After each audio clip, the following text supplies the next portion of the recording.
We've just done a video on some of the best budget golf clubs money can buy in 2024. There's one club that stood out for me that if this was a bigger name brand, it would be double, if not triple the price. Hi everyone, my name's James Robinson and welcome back to this YouTube channel. As you can see, we have a plethora of golf clubs here that could save you some money. If you want to see that video, I'll link it in the description below. But we have a golf club today which is very similar to the Ping chipper. Now stay with me here because this is a very interesting video and a very interesting product, and this costs you £90 from the guys at 11. So remember the guys who make the full sets of hybrids, the 11 NH01 driver. This is a kind of short game wizard club. And guys, I want you to help me here because the 11 don't have a name for this. It's on the website, you can see it's £90, you can see it's got an upright lie angle, a nice long blade length, it's got a slightly shorter shaft and a 7-iron loft. But what would you call it? Because I personally feel like, before we get into it, let me hit you some shots. We were on the first hole, but now we're on the fifth because someone came behind us. Long story. But imagine being here, we're 120 yards out, you've done the hard work, you've hit the drive down the fairway and you're thinking, oh, I need to hit the wedge in now. I have a lot of friends like this. Brett, Bobby, even Chris at times. We'll put it on screen, Bobby.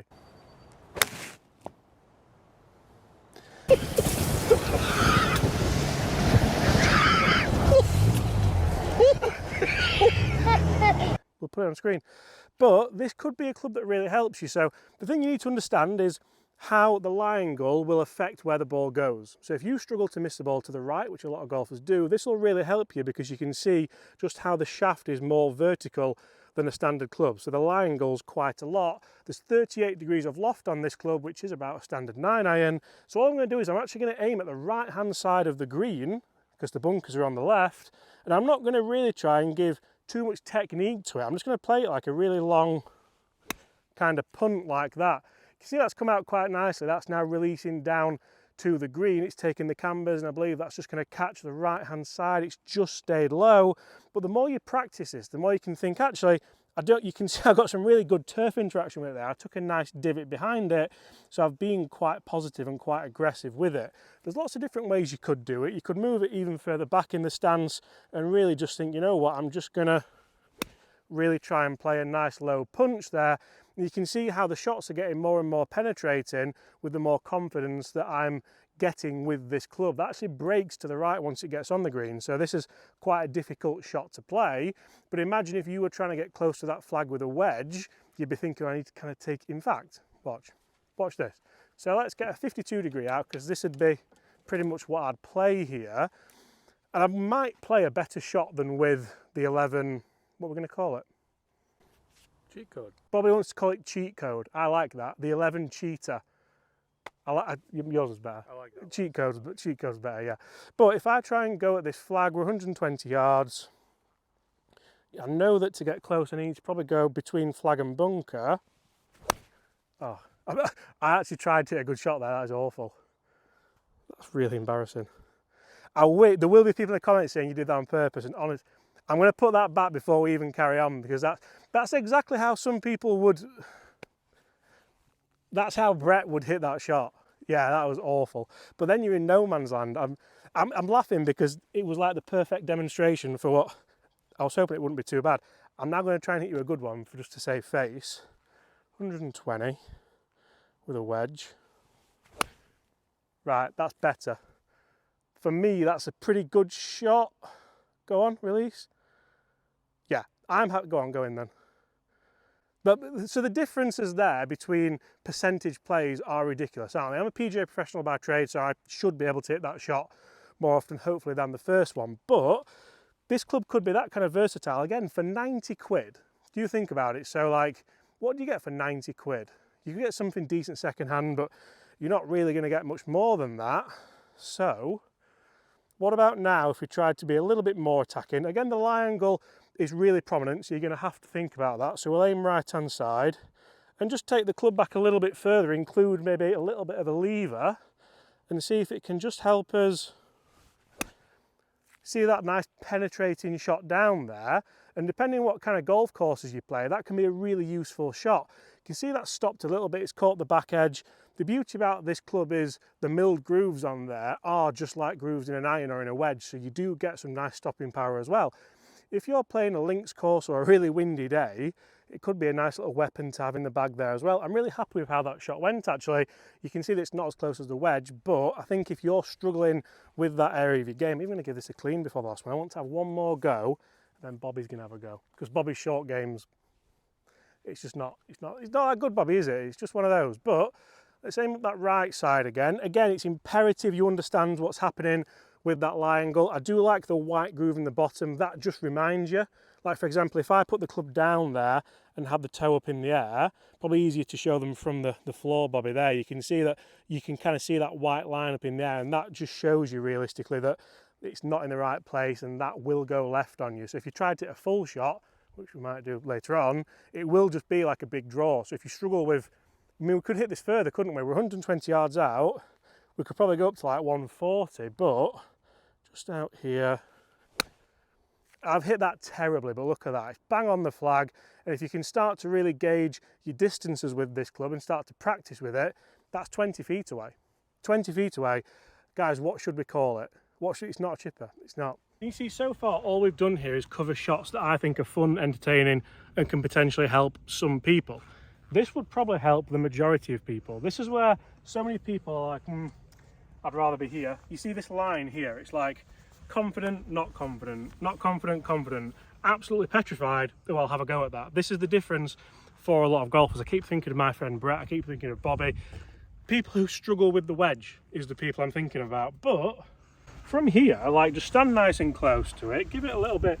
This isn't something I've practiced, but just give it a little bit of a dink, let the ball release up there. And like I said, the more you use this, the more you practice with it, the more you come to terms with it, the easier this then gets. You can see I'm already starting to think of landing zones, starting to think, can I just nudge it in there and let it release up? Think about how the ball's going to spin into the bank. Are you into the grain? Are you down grain? All these things, and then maybe read it like you would have put. And all I'm starting to think about now is stroke length with this club. So yes, if you put me here with 5 golf balls and a lob wedge, would I get closer? Maybe not than the other two, but the close two that I might do. But would I duff one? Would I duff two?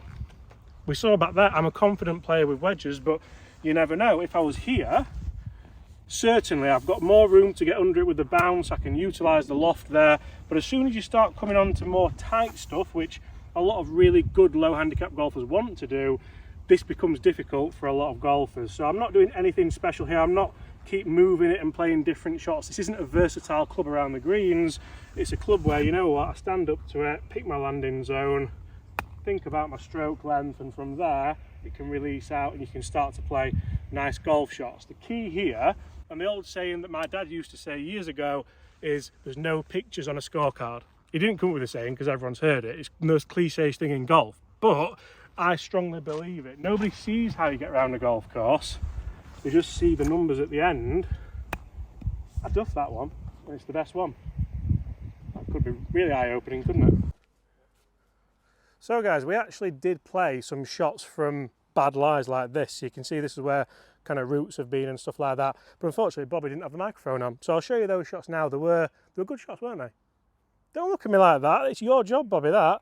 But if your ball finishes here, a lot of people wouldn't know what to do. So I think with the chipper, if your ball can finish here, it's quite an interesting one because you can just kind of, well, chip it off, I suppose. We're not calling it a chipper, are we? Cheat it off, you could say. But you don't have to necessarily worry about the strike. You can just play, I mean, albeit an absolute worldie. Tiger Woods at the Masters, anyone? Like, you would not be able to do that with a wedge. You would not be able to do it. It'd be impossible. Would you get your putter out? Potentially. But I think just being able to know that you're going to nip that one, that was a little bit firmer. Is it going to take the break a little bit? I'm really pleased we've done this, Bob, because I think I'm showing just how good and versatile this club can be, even from the world's most difficult lies. Oh, go on, just a touch more. That.